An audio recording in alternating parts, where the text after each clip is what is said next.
Hey guys, it's me again. Today I want to talk to you about the birds and the bees. Well, and wasps and other insects too, because we're talking about pollinators.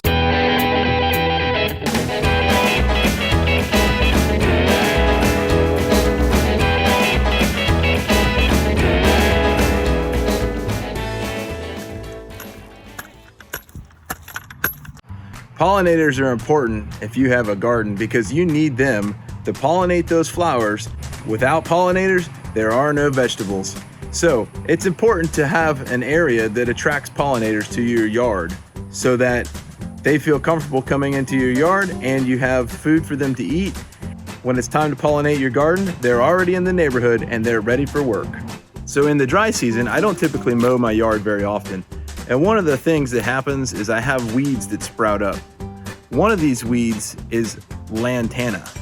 Lantana is very hardy, it's tough to kill. It's also a very pretty flower. And I decided, you know what? Instead of chopping it up, why don't I harvest some of that and put that in my flower bed so that I don't have to A, pay money for flowers, and B, I don't have to worry about having to maintain it because I know it's a very hardy plant. It gets enough rain and here in Florida to sustain on its own.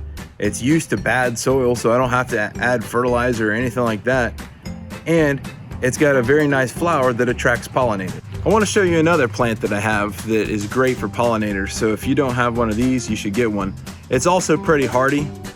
And every year at the end of the summer, going into the winter, I just prune it back. I don't have to worry about it freezing. I've never had an issue with it here in Florida. It's called a powder puff, and it gets its name because of the bright pink puffy flowers that look like little balls that it grows. You can see the bright pink flowers here on this plant. You can see the insects buzzing around.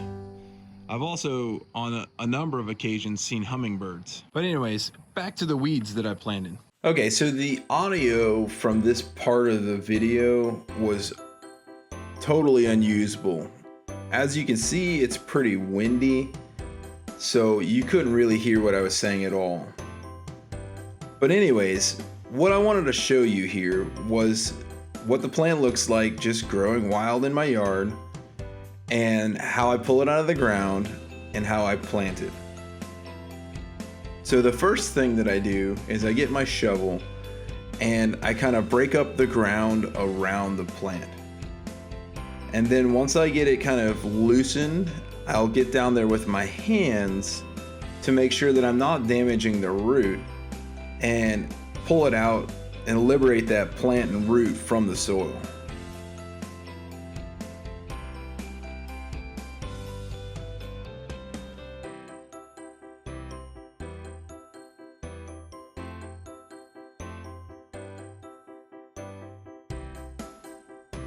Okay, there you go. You can see it now. It came out of the soil. Very little damage to the root. I was able to pull a total of 5 plants and plant them all.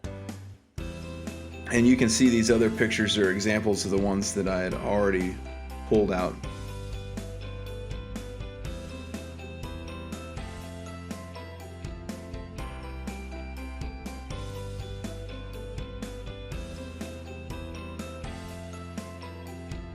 So now what I'm doing is just pulling the mulch back, and then I'm going to break up the soil with my shovel, kind of loosen it up.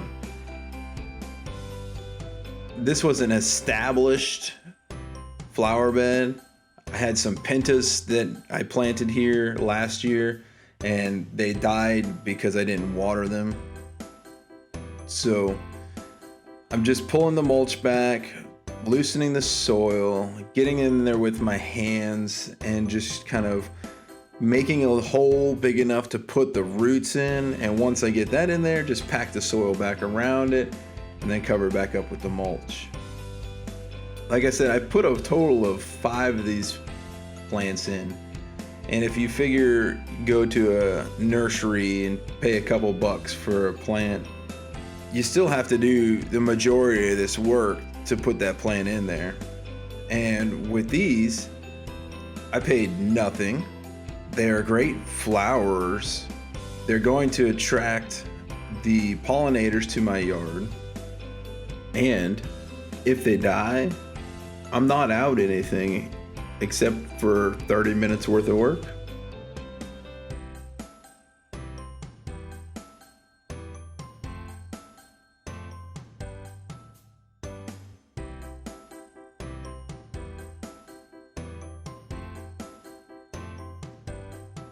And that's it, folks. There's all 5 of them. Thanks again for watching, guys. I hope you enjoyed the video. Please check out my other videos on the channel. Subscribe to the channel, leave comments below. Make sure you like this one. Check us out on Instagram at Red Beer Homestead, and have some fun with this stuff.